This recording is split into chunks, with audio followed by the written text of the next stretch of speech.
So guys, good morning sa inyo lahat. Kain po tayo. Ito yung ulam natin. Isang maliliit na to. Ito guys, ayaw yung ulam na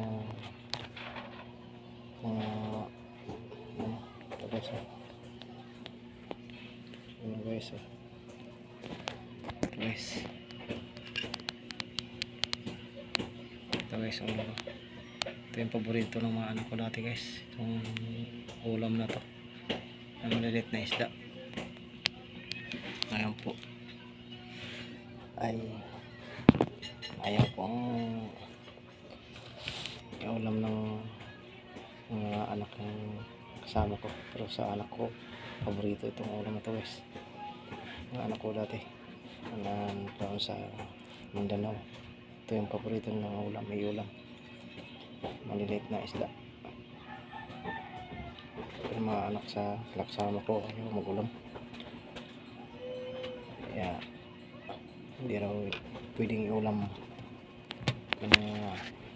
High school naman sana yung anak niya, saka mid 6 elementary na, ayaw kayong ulam. Pero sa mga anak ko maliliit pa dati, itong paborito nilang iulam.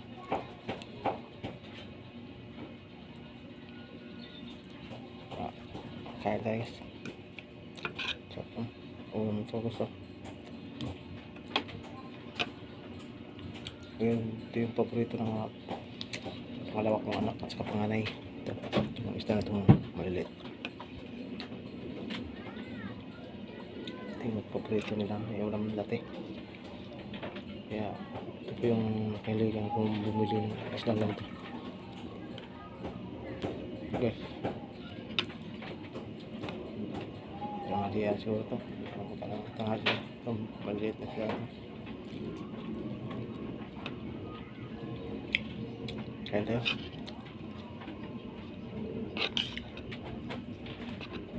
Sa lahat ng ulam, ito yung paborito ng anak ko. Yung anak ko, kahit maliliit pa, ito yung paborito nila. Kaya bumili ako dito. Alala ko agad yung panganay ko at saka pangalawa kong anak. Ito yung paborito nilang iulam eh.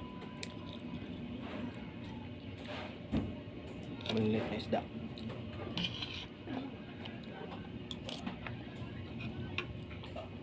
Pero kasama ko sa bahay ay mag-ulam ito kasi hindi rin maulam ng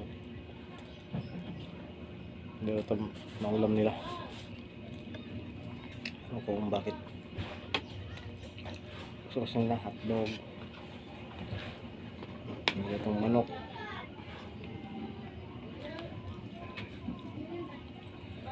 Pero sa mga anak ko, ito yung paborito nila.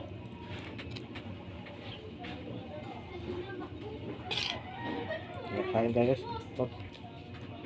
Ayan.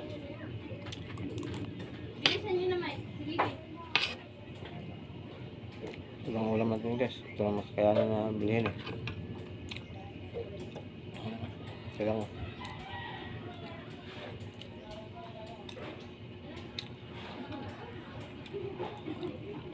Ang pambili pa na ano. Sarap na ulam. Kaya tanggal lang mula sa ano. May kami itong tawagan ng company namin guys na ano. Sabi, antay-antay lang kami. Ngayon, hindi pa rin. Iba namin kasama, nagreklamo na sa duli. Eh, hindi pa sila nakabalik sa trabaho.